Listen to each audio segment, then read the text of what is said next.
Bonjour à tous, et aujourd'hui nous allons nous intéresser à 3 idées reçues au Moyen-Âge. La première idée reçue, le Moyen-Âge croyait que la Terre était plate. L'image d'un Moyen-Âge obscurantiste, avec ses donjons noirs et son interdiction de penser, a été installée très précisément au XIXe siècle. Un événement clé dans la popularisation de ce mythe est né de la publication en 1834 d'un article par Jean-Antoine Le Trône, professeur au Collège de France et futur directeur de l'école des Chartres. Cet article intitulé « Des opinions cosmographiques des pères de l'Église, rapprochées des doctrines philosophiques de la Grèce », opposait les fantasmes religieux du Moyen-Âge à l'âge de la raison. C'est à partir de cet article et de cette époque qu'il faut dater l'image d'un Moyen-Âge qui pensait que la Terre était plate. C'est l'une des plus belles idées reçues sur la période. La réalité historique est que pas un seul auteur médiéval n'a soutenu que la Terre était plate. Ce mythe est donc forgé pour l'essentiel au XIXe siècle.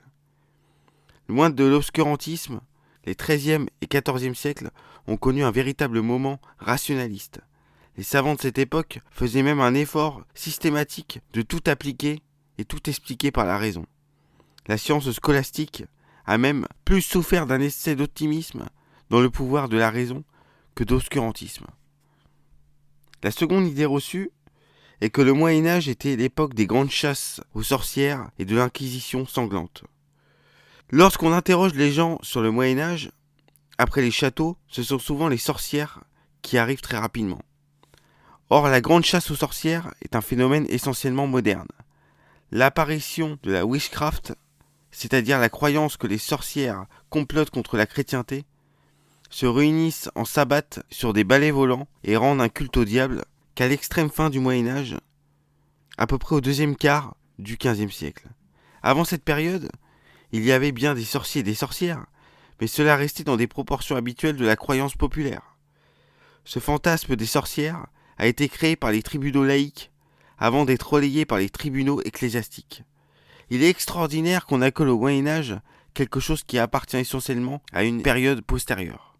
L'image qu'on a de l'Inquisition d'ailleurs, celle où régnait l'Inquisition et donc l'interdiction de penser, l'Église confiait aux bras séculiers les hérétiques pour être brûlés.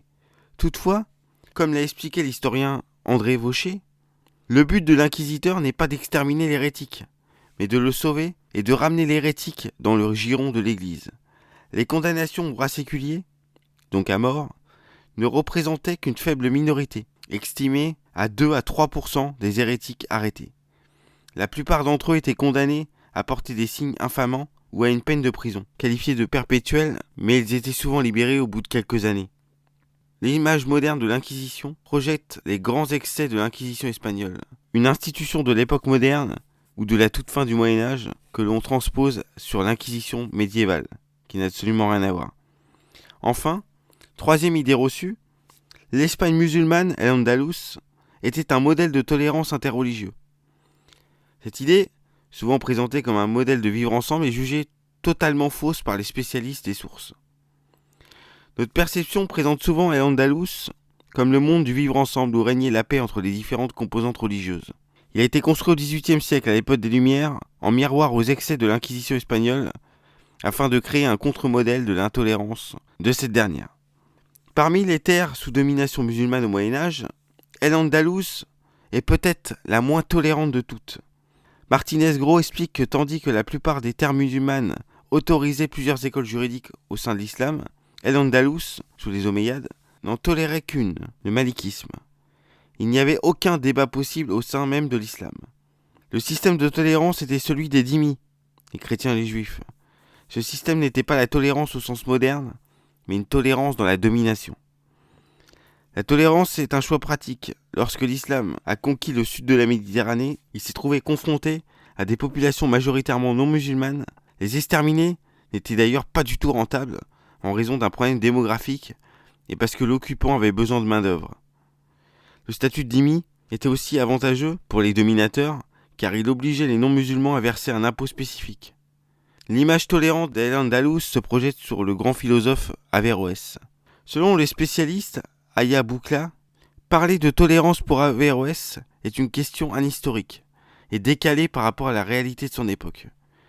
Averroès, qui était d'ailleurs un des grands commentateurs d'Aristote et un des plus brillants esprits de son temps, ne se posait pas du tout la question de la tolérance ou du dialogue interreligieux. Ces questions ne faisaient tout simplement pas partie de son interrogation. Donc voilà. Voilà trois idées reçues que j'ai voulu déconstruire sur le Moyen-Âge. N'hésitez pas d'ailleurs à vous abonner à mon compte TikTok, mais aussi à ma chaîne YouTube, à partager et à commenter. Voilà, pour soutenir la chaîne, c'est important.